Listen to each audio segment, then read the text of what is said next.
Hello, everybody. Hi, it's lovely to see you all.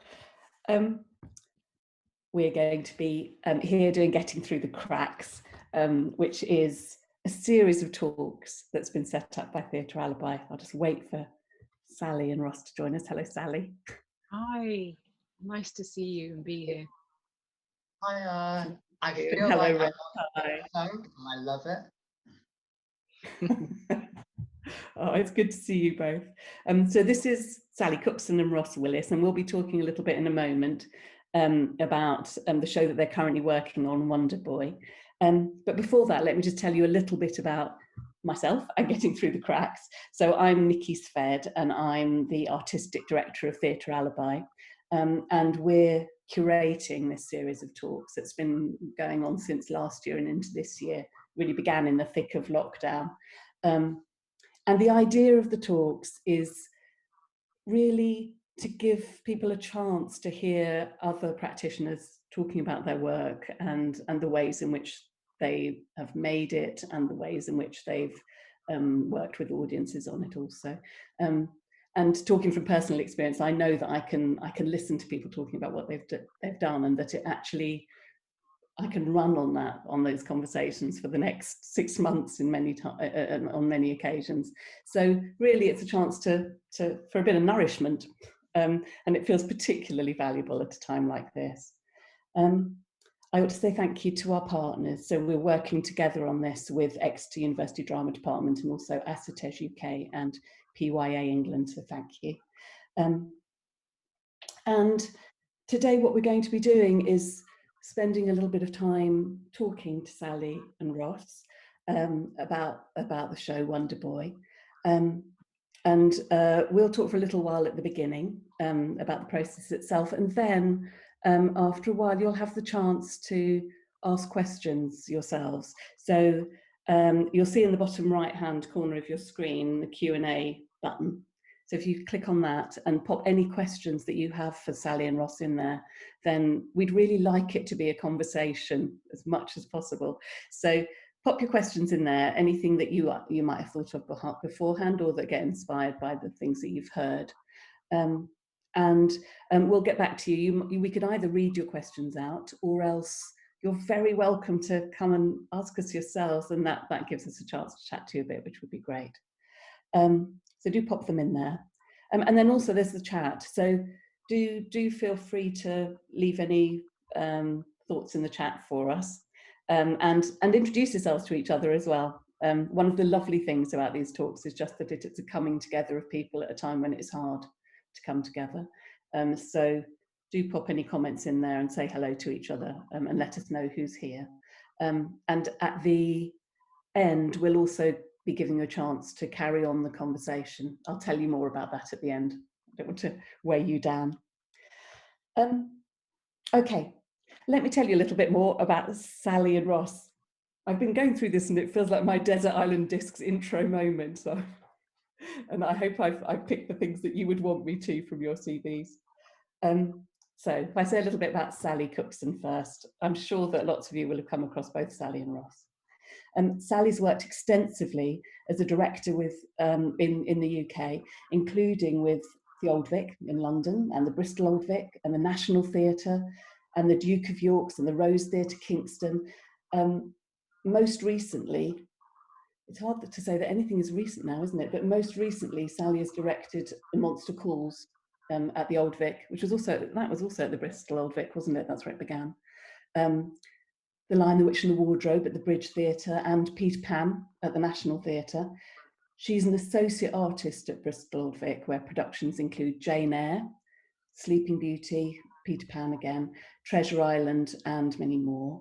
And well, I think I came across your work first with Travelling Light in Bristol. So you've got a long and happy history with work for young people. Ross is a playwright whose play Wolfie premiered to great critical acclaim at Theatre 503. It was named Best New Play at both the Writers Guild Awards and the Off West End Awards 2020, and also earned Ross a nomination for Best Writer in the 2019 Stage Debut Awards and Most Promising Playwright in the Evening Standard Theatre Awards. Ross is under commission to the Royal Court, which is why he's currently coming to you from a travel lodge. He's working there at the minute. As part of their Jerwood New Playwrights programme, and he was selected as one of 7 writers to take part in the inaugural, this is the longest title ever, the inaugural Genesis Almeida New Playwrights Big Plays programme. He's also been a member of Tamasha Playwrights Group and has contributed to Hear Me Now, a book of monologues for diverse actors.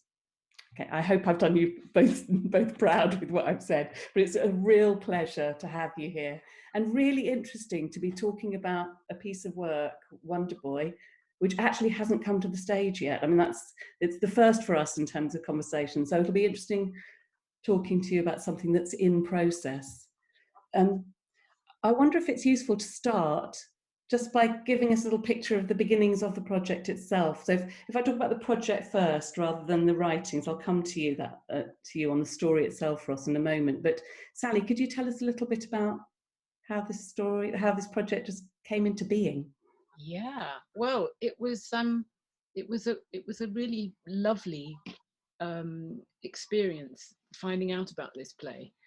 I didn't know Ross's work at all, and I do a lot of work at the Bristol Old Vic Theatre School, and in 2019 they were having a festival of new writing, and it was a 2-week in the Bristol Old Vic studio, a 2-week kind of sharing of work of new playwrights, emerging playwrights, and one of the plays that they were doing, so the graduate students were performing in the plays and the MA directing students were directing them, and they were only given a tiny budget and a very, very limited amount of time to cobble these pieces together. And I went to see all of them, and the play that just hit me between the eyes was Wonder Boy by Ross Willis. I was just struck, first of all, by the unique writing voice, but the total joy that sprung off the stage and into the audience and hit the audience, and hugged the audience, and twirled us around and threw us in the air, laughing and crying. And the reaction from the audience was overwhelmingly brilliant. And I remember hearing people behind me saying, "I have never seen anything like that in my life." People were sort of dumbstruck at the way the play was written and the voice of the writer, and that was the thing that really struck me. And I immediately went away and started asking about Ross, and discovered that he had a play on in London, and went to see it and met him, and just sort of fell in love with this brilliant unique voice, and felt we had to do everything possible to get him and his play, and his first play, which Wonder Boy is, that I think he wrote, Ross, when you were like 19 or 20, something ridiculous. And went to Tom Morris and said, "Please, can we do this?" And Tom read it, and he went to see it as well, and said, "Yeah, we've got to. It's brilliant," especially as Ross is a Bristol writer. He lives in Bristol, so that was the sort of starting point. Oh, I just remember it's rare to get that response. Sorry, Ross. I just remember getting the most fabulous voice note from someone who was working at Bristol Vic, and she was like, "I think like Sally Cookson might want to direct your play," and I was like, "What?" Like, it was just like, oh, like, yeah. It was just really like, oh my God. Like, I feel like that must be like, if in like the middle of summer, say if you're 5 years old and like your like parents say, "Santa Claus is here and he wants to bring you some like presents." Who cares that like it's June?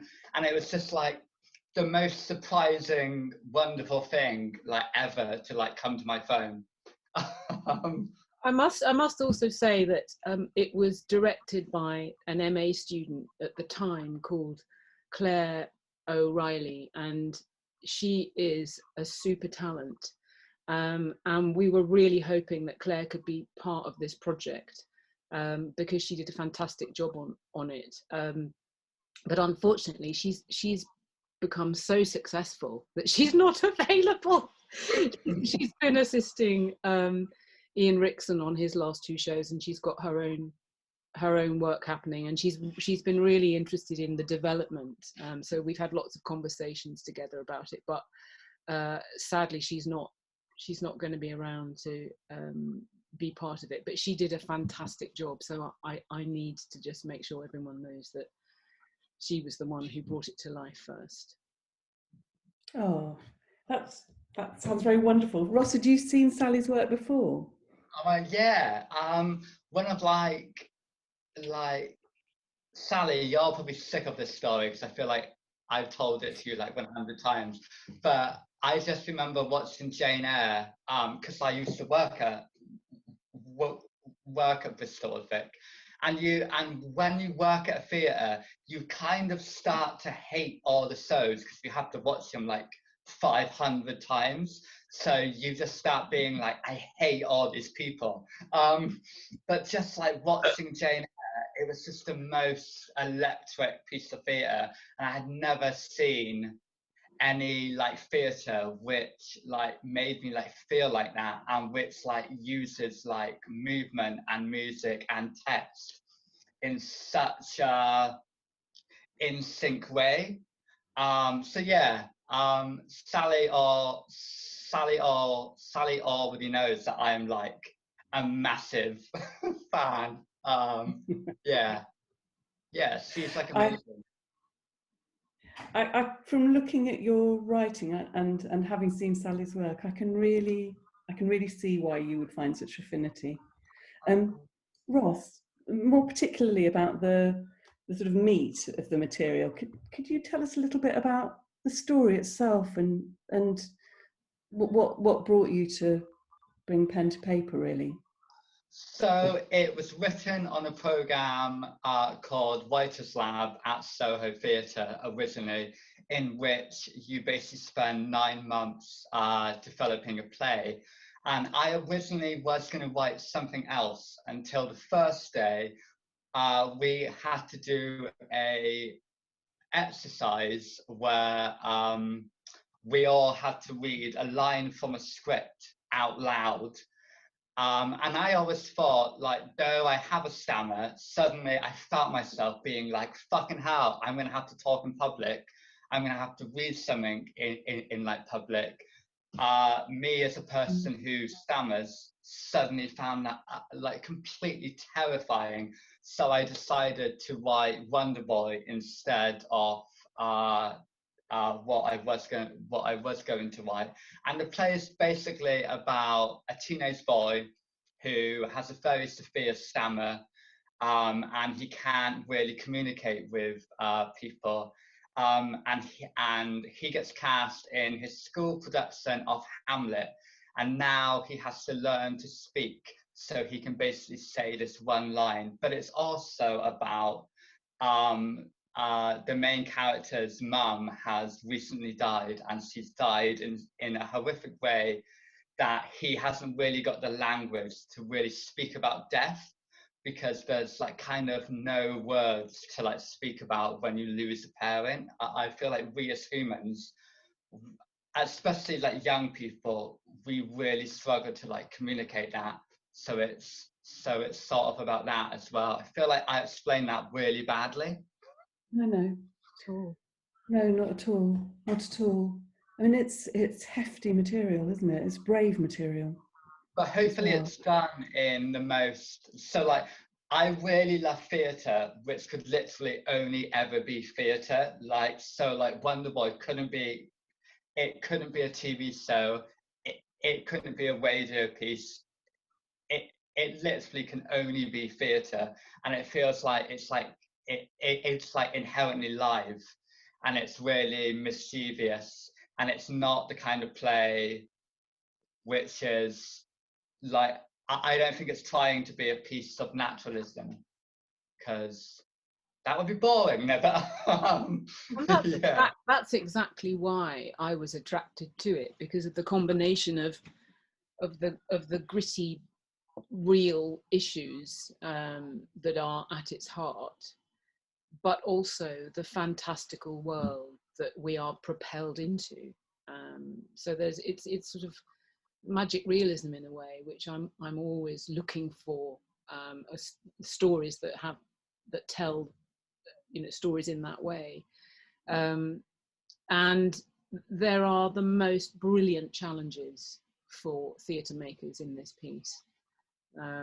And I can't wait. I can't wait to get in a room and collaborate with everybody who's going to be part of this team to try and explore how we're going to do this, how we're going to create this crazy world that Ross has written about. And I'm sure it's going to be, a lot of fun.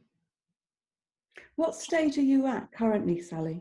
Well, I mean, it's been frustrating on the one hand, because we were meant to go into production in 2000 and, crikey, Ross, when was it? Was it 2019? Was it? Mm. I'm losing track of all time. No, 20. We were meant to open in September 2020. Right? That's right. And it's been postponed 3 times, something like that. We could have gone into production in January of this year, but we just felt it wasn't viable. It's not the sort of play that you can stage in a socially distanced way. It's absolutely not, and it would compromise the piece. And that is why we postponed it again. We were going to do it this September, but for the same reasons, we would have had to have ensured that it could be socially distanced, and we wouldn't be able to make the play we wanted to make. So it's been put back and put back and put back. And we did an R&D, which we were meant to do in the theatre, but of course we weren't allowed to back in early 20. And we did it on Zoom, which was hilarious, but frustrating. It was so obvious that this is the sort of play that we need to be in the room together, throwing ideas around, physically, just trying stuff out. And on Zoom, we were able to it was nice to get to know each other. It was really interesting to start discovering the community of the stammering community. That was fabulous, to make contacts with people in Stammer, the charity in Bristol. And also just to talk about it. But you can only talk about it so much. You actually want to roll your sleeves up and start doing, and that was something we couldn't really do on Zoom. And so we're going to have another R&D in the autumn, and then go into production in January. Yes, I can totally see why that sort of hands-on approach is necessary, given the nature of the script as well, and also what Ross has just said about feeling that writing for theatre should only be possible for a theatre. And it seems to me that the match of the two of you is particularly strong there, and in terms of, Sally, you making theatre that is so upfront about the fact that it is theatre. Yes, I mean, I think that's true. Of course, post-pandemic, digital will always come into the theatre conversation now, because of accessibility and all those things. So I'm sure that we will have to do a couple of live streamings, because I do think that's what's going to happen in regional theatres and theatres everywhere, that they will film every show and stream it at some point. We've already had a few conversations about it, and that's fine, but that doesn't mean I'm going to be thinking about making this a digital piece. It's going to be a piece of theatre that we stream, and yeah, that's the most important.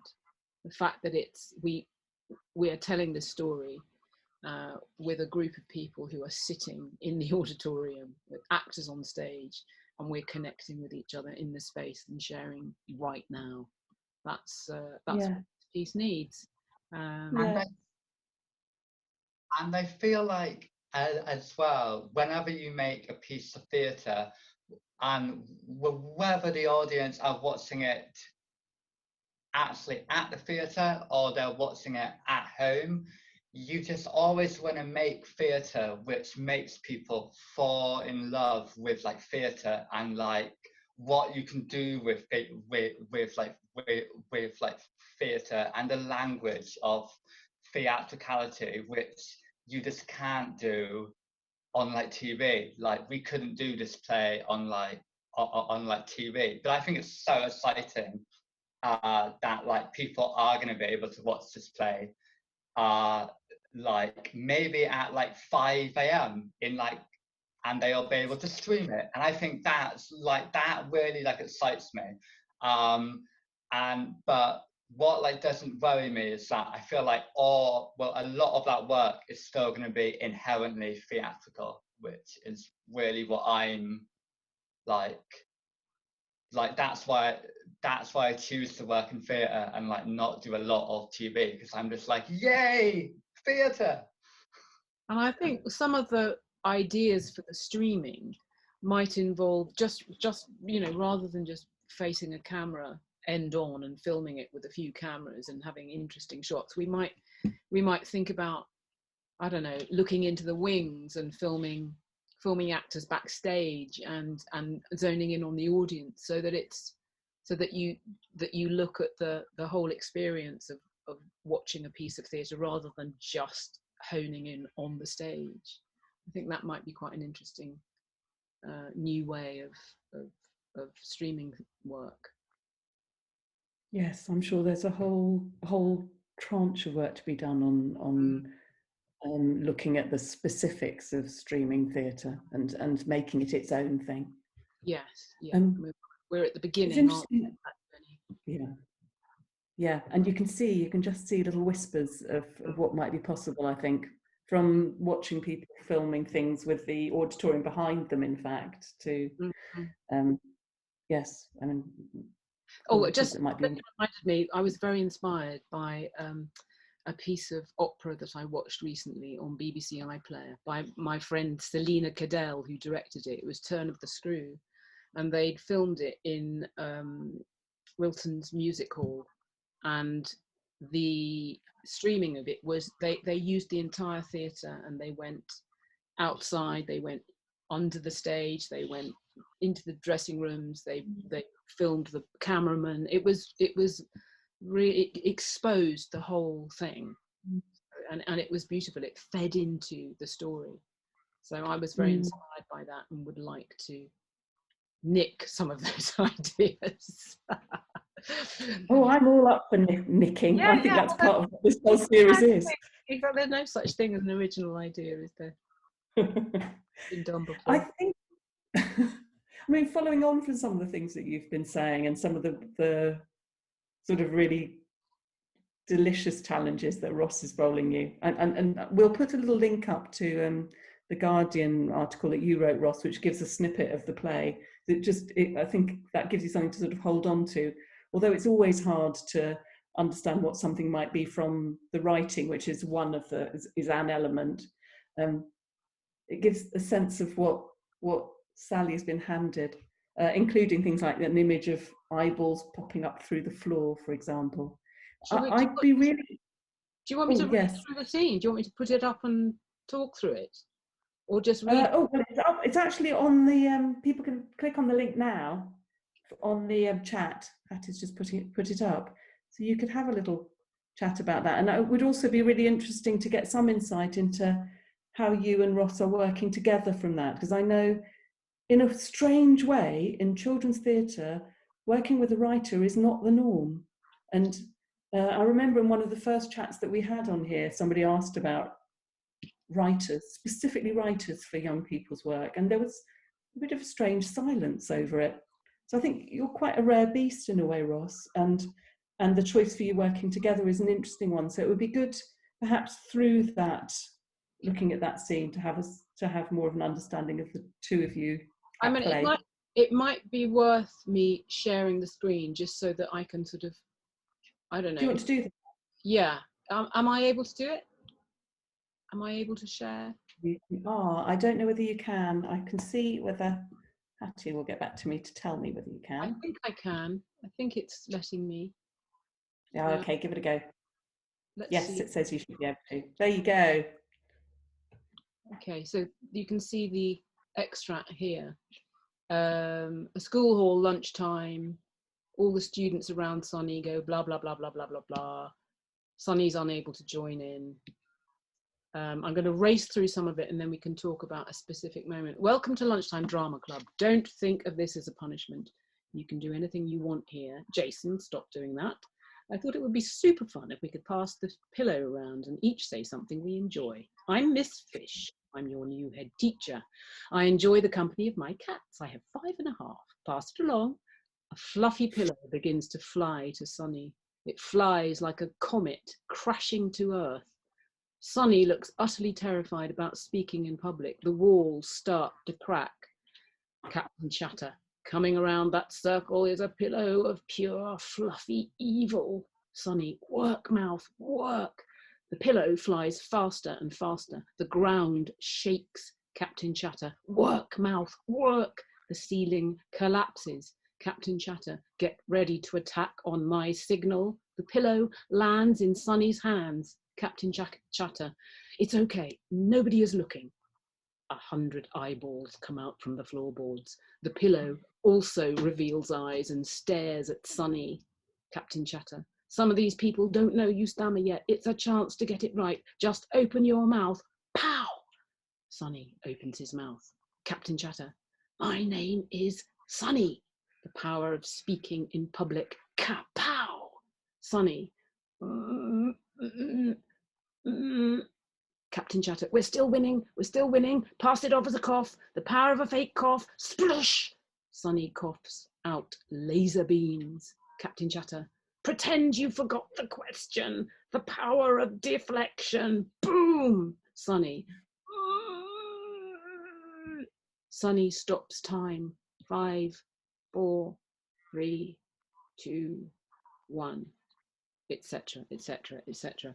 So you can see in that first page how many brilliant theatrical challenges there are for us as a company.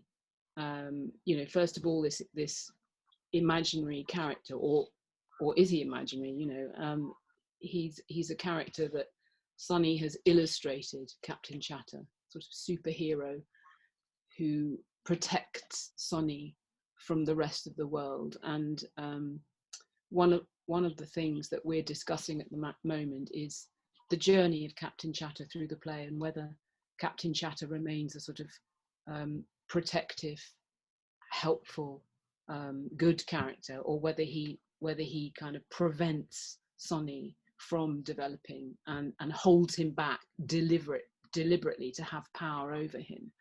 And that's quite an interesting conversation that we're constantly talking about and haven't quite made a decision about, and Ross is going to kind of make some decisions about that. But you can see how the ensemble are going to feed into helping some of these images come to life. We haven't got a massive budget, and I certainly don't want to solve all these problems in a kind of technically flash way. I want to find imaginative, theatrical ways of having 1,000 eyes popping up from the floorboards, and later on, you know, vowel sounds start to attack the character of Sonny, and how we do that. Like, something I always find really interesting about it is, just for me and my taste, and it might just be because I have like ADHD, but I really like how relentless the theatricality is, and how it's like something new and terrifying is like always around the corner. Because I feel like when you have a stammer, and if you feel like that stammer is controlling you, it does always feel like something terrifying is like around the corner. So for me, it's sort of like form and content really like matching, but in like a really surprising apocalyptic kind of way. Yes, and we'll get everyone thinking about that. So in the way that you've described how it needs to kind of inform the structure, the form of the piece, the music, the movement, the design, all need to serve that idea. And Benji Bauer, who's going to be doing the music, is already thinking about how to incorporate in the sound design, in the music, that idea of terror being around every corner, and what it means to not communicate and be stuck in a world where you're isolated and terrified of the next move. Shall I just share Katie's idea of yes, that would be great. Very initial. We've only got one little image, so I haven't got anything other than her initial instinctive response, and this is what Katie Sykes does as a designer. Katie Sykes is the designer, yeah. Once we've had a initial chat about the piece, and she's read it a few times, she'll do a very kind of basic sketch. So I'm going to stop sharing that, and I'm going to share her sketch of the design, which is somewhere here.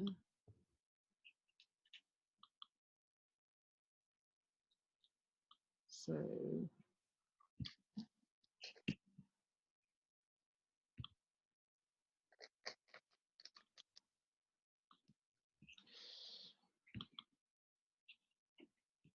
can you see this?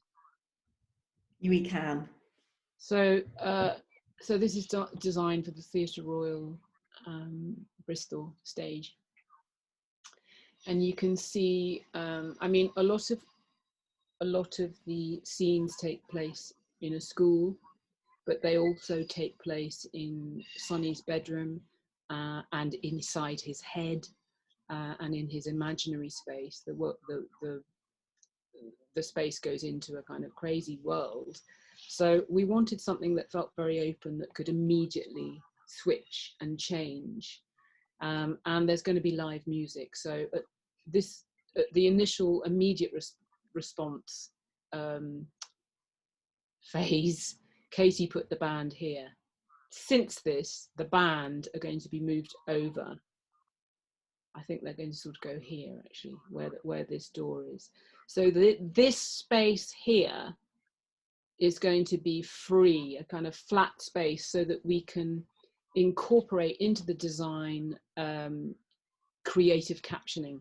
And that feels like a very important new thing that we start to include in work. And I was really inspired by Grey Eyes, The Solid Life of Sugar Water, which was a piece that was done a couple of years ago, where they included creative captioning. And creative captioning, I'm sure a lot of you know, is captioning that's not just a kind of strip of digital words, or the text of the piece being kind of shown on a bar either above or below the stage.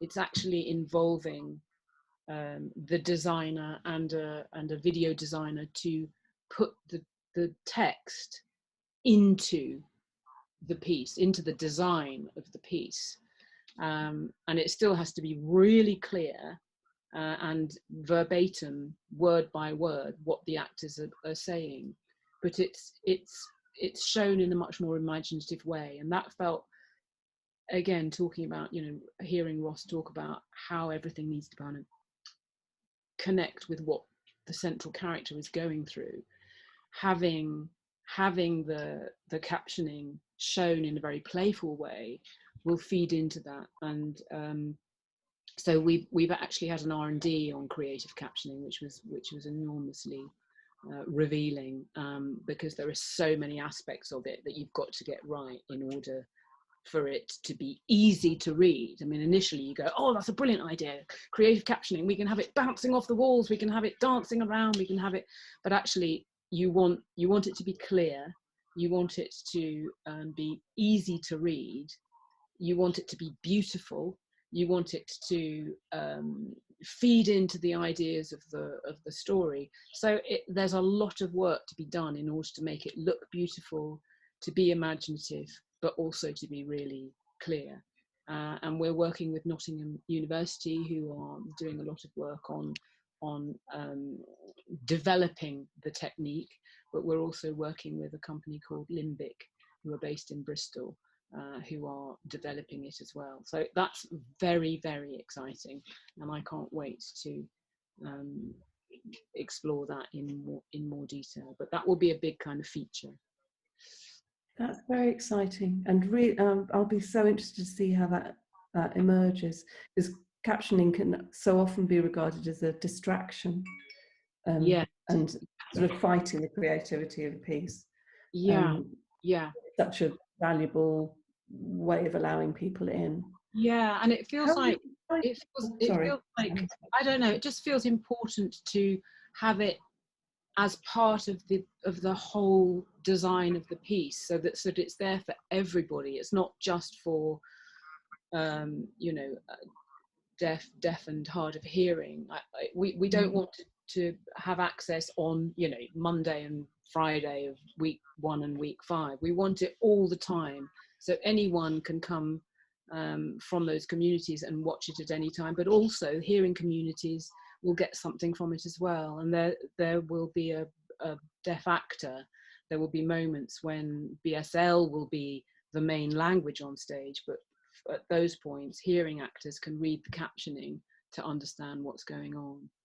So it will be, I hope, as accessible and inclusive as we can make it. And will the captioning allow people to have some access to the music as well? Oh yes, absolutely. It will describe the music, and that's a big part of it. Yeah, definitely. Really interesting. Thank you. I'm just going to remind people that to pop questions in the Q&A, because we'd love to hear from you.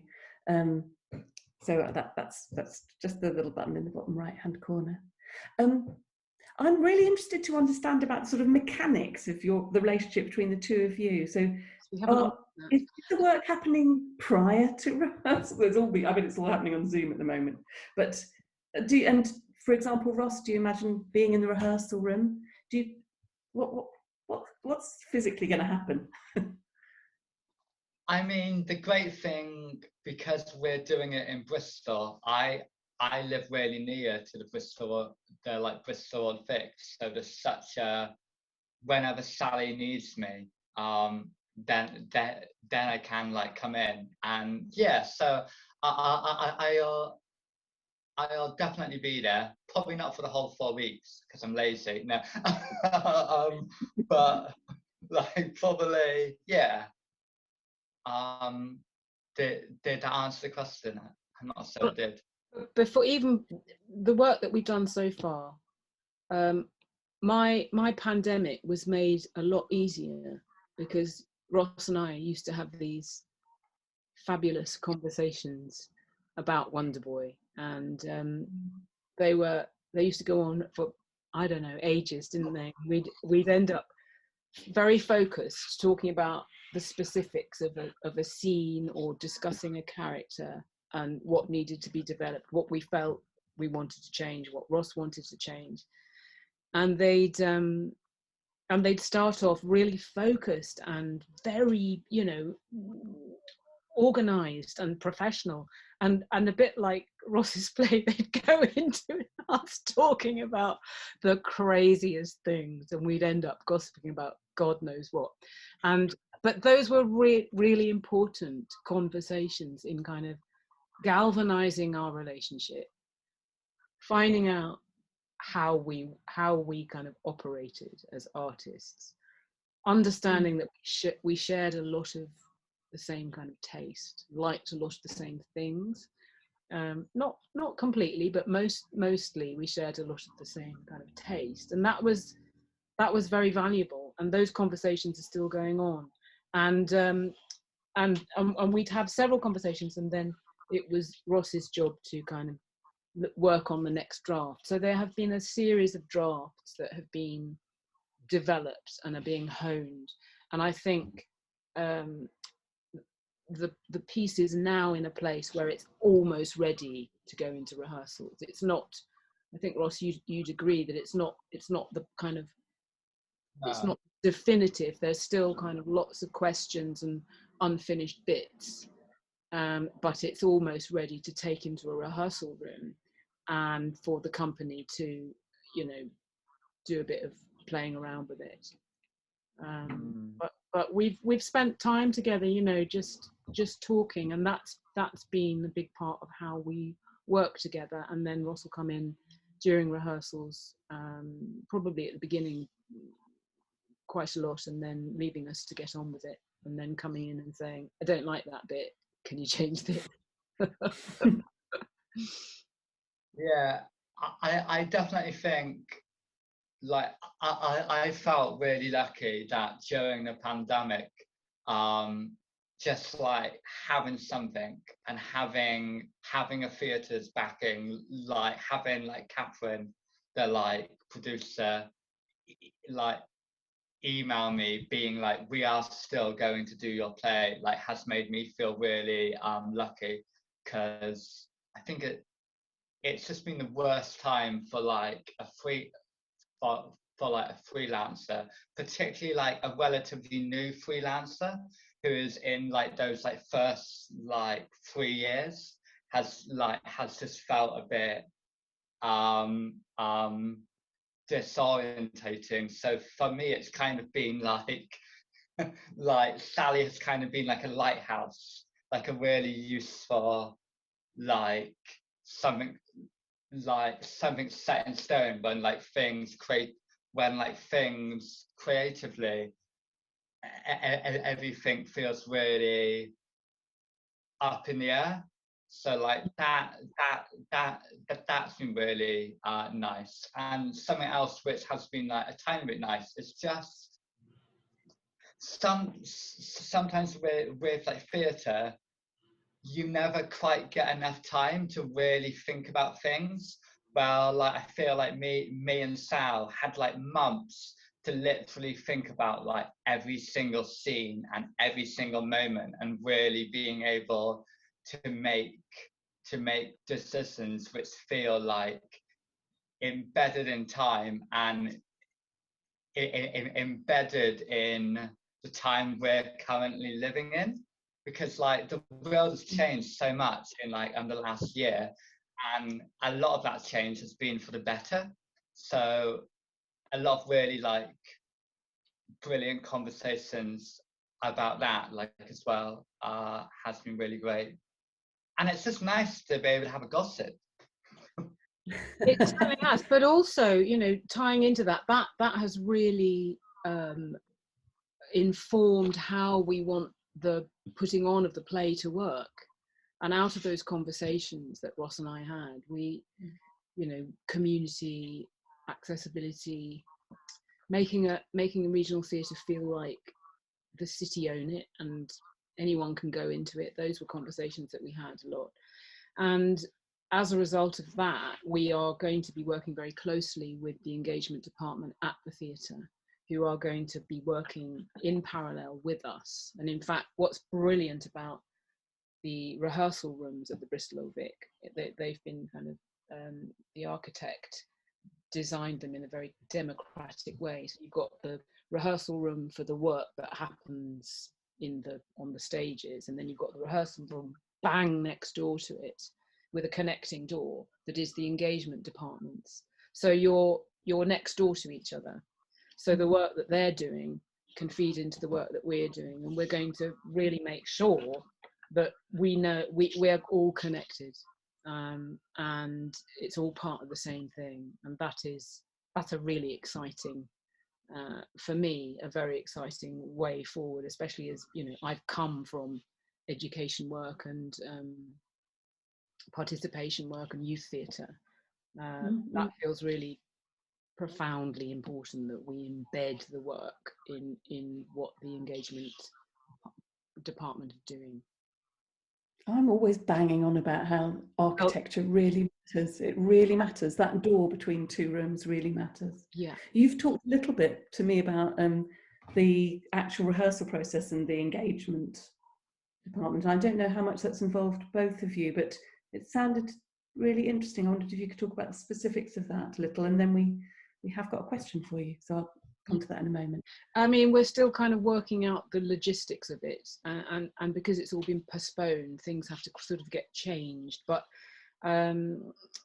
Lucy Hunt and her team are going to be working with specific groups in Bristol. I think they're going to be working with Stammer, who are a fantastic stammering community, and they're going to be working with young people who are excluded, I think, and another group, but who will all be working in response to the play and either creating their own versions of it or taking a theme from it and bringing work to the theatre to show, whether that's part of the Wonder Boy run. It would be amazing if it could be. That's all to be decided.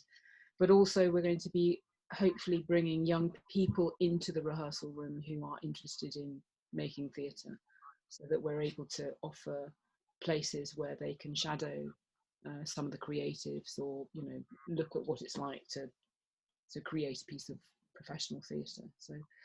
So that's all in the process of being worked out at the moment. And for like us, there's something about them like going hand in hand. So for like us, it's Wonder Boy, and it's project title of this outreach program. Like it's not about the like that's the glorious thing about being able to now have the time to really plan this and really make them like they are both as important as each other. Like the outreach thing should not be a afterthought like a lot of theatres treat it. Like it's like just as important, if not frankly more like important, because it's because they are going to be the future of this theatre. Like it's so like important that they literally take over the building.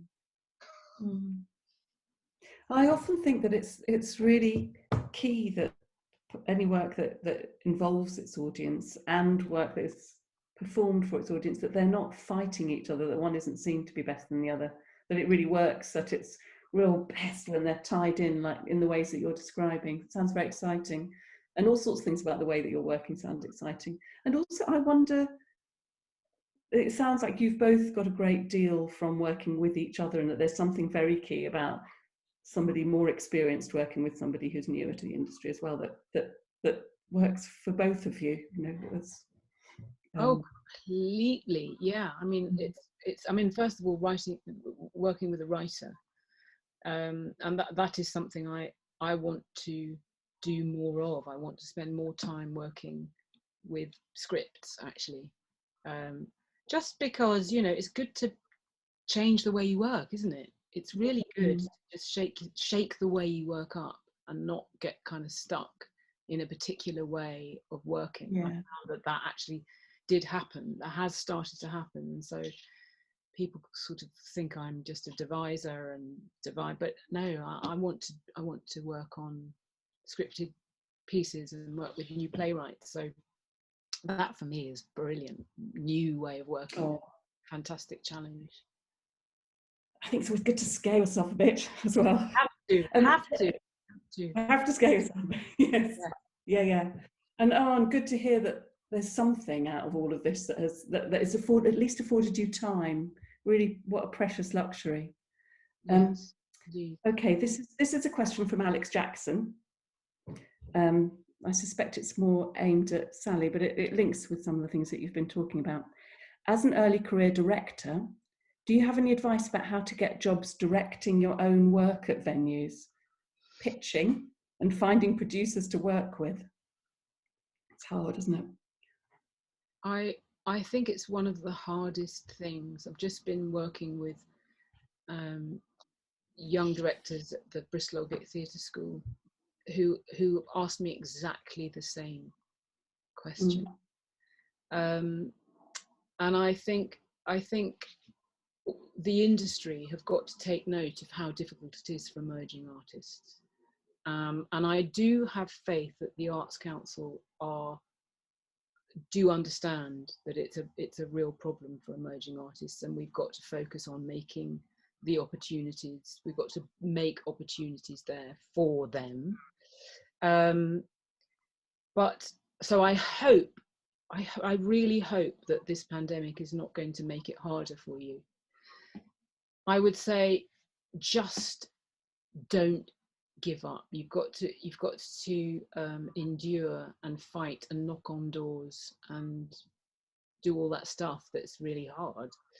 But I don't know. I was thinking about how we can make it easier, and I think there need to be a few more sort of support groups in small areas where artists get together and just talk about stuff and get to know each other and communicate. And brainstorm ideas, because I'm flummoxed. I'm not quite sure what the answer is.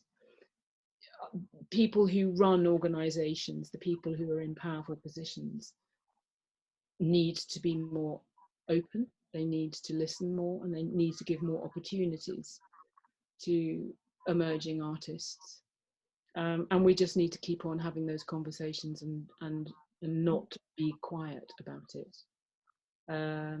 But yes, my heart goes out to you, and I see my responsibility as an established director of ensuring that young directors get an opportunity. So I will always have an assistant director, and I will not use the same assistant director twice. Now, I have done that in the past, because you meet someone, you establish a relationship, you think, they're great, I want them, but actually I don't think that's right. I will always meet new people for assistant directing roles, and as we are doing with Wonder Boy, allowing not just an assistant director to come on board, but having people to shadow, which is a slightly different thing. So I think that's what I'm trying to do, but I am very aware of the situation for young people, and I think we all need to do something about it. It's our responsibility to ensure that the next generation are given opportunities. Oh, thank you. That's really helpful, Sally. I wondered, Ross, I know obviously your field is writing, but whether you've got any words on how to get your voice heard as somebody who's newer in the industry.